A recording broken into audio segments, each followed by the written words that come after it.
How's it going, guys? That movement there is just my own original little hand reeling movement that I came up with a lot of years ago. Don't even remember really how or when. More just like a habit I picked up. But it's kind of cool.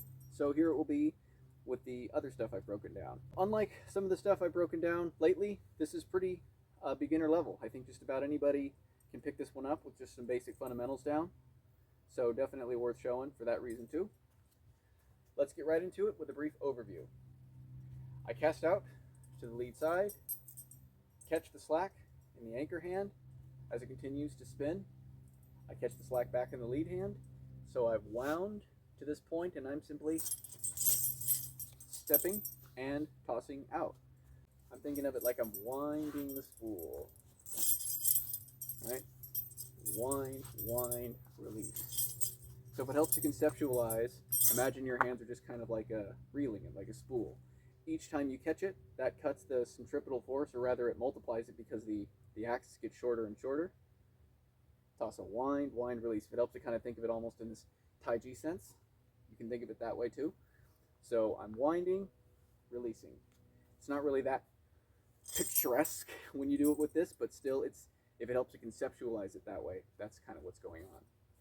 So in an attempt to break an already relatively simple move down into some more details, we do have some that we can go over.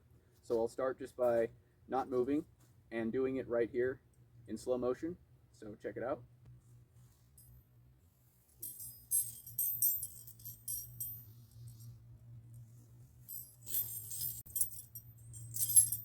Nothing too complicated about it, but as mentioned, we do have a couple details that we can talk about here. So firstly, as I cast out to the lead side, it starts to pendulum back to the anchor side. I'm just going to release this slack here so that it's right in my thumb. So my palm is open at this point. As it starts to come back, I'm going to catch it on its upswing with a palm down grip, like so. And making sure that I have enough slack, I can kind of gauge if I have enough slack, if I can grab it and not be all the way down at the head. So anyway, we're at this point. So let's get there naturally. Here, release this guy, catch this guy, palm down.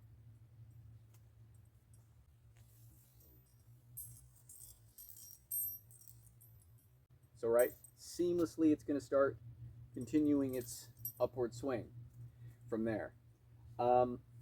At that point, it's going to come back to the lead hand. I'm going to kind of block it, in a sense, with my lead hand like so. The first part of the rope is still here in my thumb, and it's going to be in a palm down grip also, or thinking of it like pinky up, thumb down. Making sure I have enough slack to be able to grab and spin and shoot, right? Like I don't want to catch really close to the head or something, so I want to be able to kind of gauge my slack a little bit there. So cast out. I'm going to kind of come down on it a little bit, almost like I'm kind of swatting down on it, but not really in any kind of noticeable way. But as it comes up, I'm going to kind of come down on it a little bit, as you can see. That just builds the momentum a little bit more, but it's ultimately just a pretty natural catch, right? So here, come down on it a little bit, just so that you have a nice little momentum build. It's going to continue up. Go ahead and block it like that. Just kind of think of it that way, if that helps. Catch, spin that last little bit of slack, and toss out. Once again,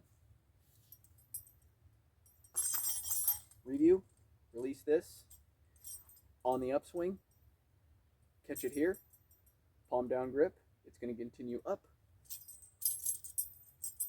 Block it here and grab in a also palm down grip, wind,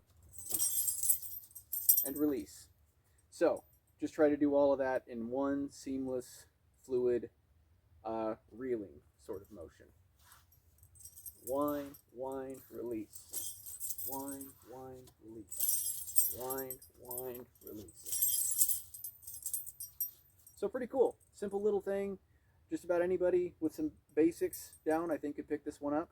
One notable thing I will mention here is that we can do whatever we want with our feet. So that's pretty cool. I can take a step forward each time I toss the lead leg.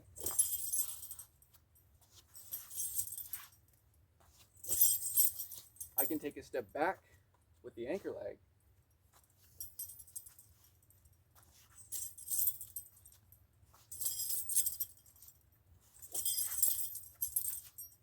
And best yet, I could even walk in circles.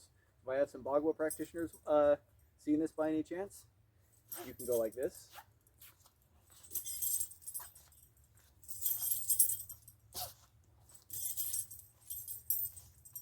Work some non-linear action in with a traditionally fairly linear weapon. So that's also pretty cool that we can just kind of assort our footwork however the heck we want. So it's pretty free-flowing, no fixed way to do this one. So you get to have a lot of fun with it. Another bonus is that it's pretty easy to aim. It's a pretty solid way. You got a lot of time to kind of size up your target. Come right at you guys there. So it's a pretty nice way to kind of size up a target and get a nice, smooth toss at it. So definitely try aiming with this one and actually hitting something. It's a pretty instinctive almost kind of one that wants to be pretty accurate. So that's about all as far as the little rope reeling hand technique. Hope that was entertaining to watch. And for anybody picking it up, take it, make it your own, as I always say. Add your own flow to it. And I'll see you guys in the next video. Bye-bye.